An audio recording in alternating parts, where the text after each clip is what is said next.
Hey everybody, thank you for joining me today. So today's video, we're going to be working on this Operation Right Home, sketch number 138. Pause here and get your measurements and then come and craft with me. Alright, so I've already got everything pre-cut, and I actually, for my focal image, I stamped and colored it in before starting. And I have a little tip that I've worked on, because I've noticed, or I've felt with myself, like whenever I'm doing my paper, cardstock, pattern paper, whatever it is, to my mats, sometimes it's hard to get it even.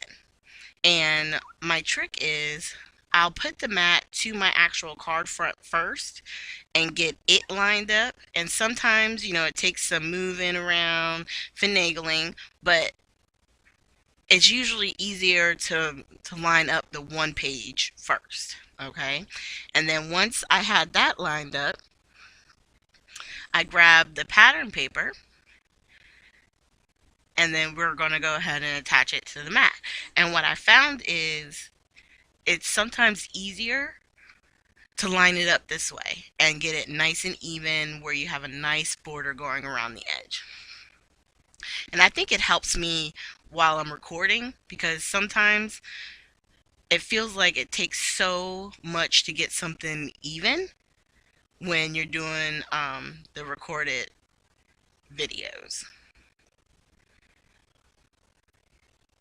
Now I just turned it over only because it looked like I was tempted to put the flowers on the other side, but then there were parts of the pattern paper that looked like it was upside down, and I didn't want it to do that.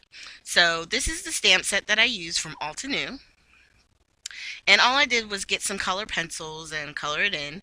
Instead of using your typical green, I decided to color in the stem and the leaves in like a light gray, and just use pressure to get some darker areas. And then I used a dark blue that would help tie in with, the pattern paper for the Georgia Blues.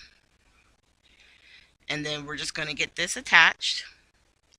Now on this one with the mat, what I did is I left them the same length and just added 1/8 of an inch to each side.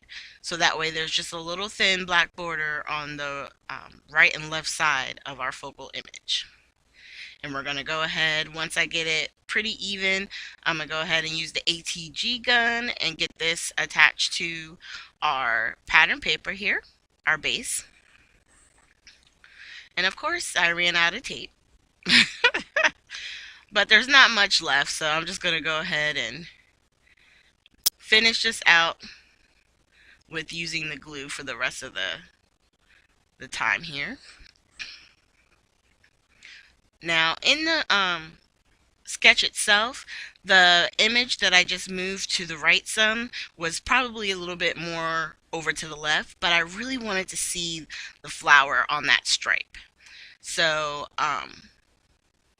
since I was out of the ATG tape, I did grab some of my score tape, which is just like the ATG tape, except it's on a, just a roll that's easy to tear.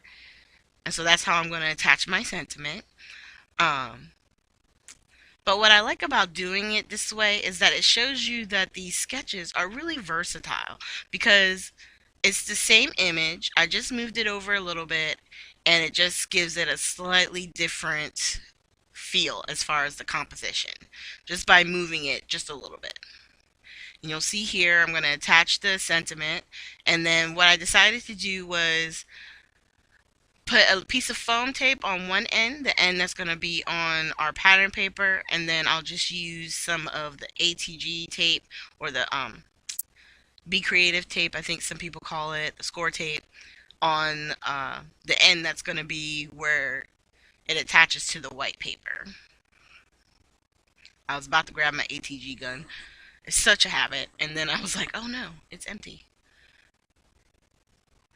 And I didn't have a spare sitting out to where I could just change it up real quick. So, and I wanted to just keep going and finish this card out, and I'll just change it later.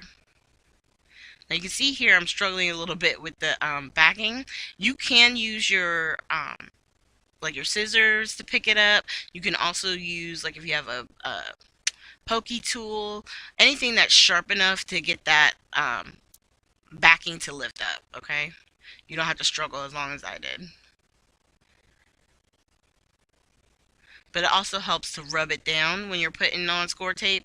It makes the backing come off a lot easier.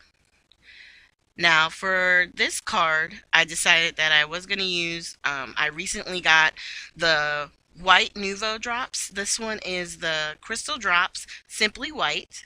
And it has a little bit of a shine to it. They're really pretty and subtle, but I really love how they turned out. And then this is the one I did off camera where it matches more exactly to the sketch itself, where the image is more off to the left and then the best switches is off to the right, and it's not crossing over on top of the image, but just that little bit of difference. Same sketch layout, but just slightly different for this final image here. And I think they're both just as interesting and equally, pretty cards. So thank you guys for joining me. Make sure you hit the like, subscribe, and share button. At the very end, of course, I'll have links to previous Sketch Friday videos, Friday sketch videos, and all my links will be down in the more section. Thanks, you guys, and I hope you have a great weekend.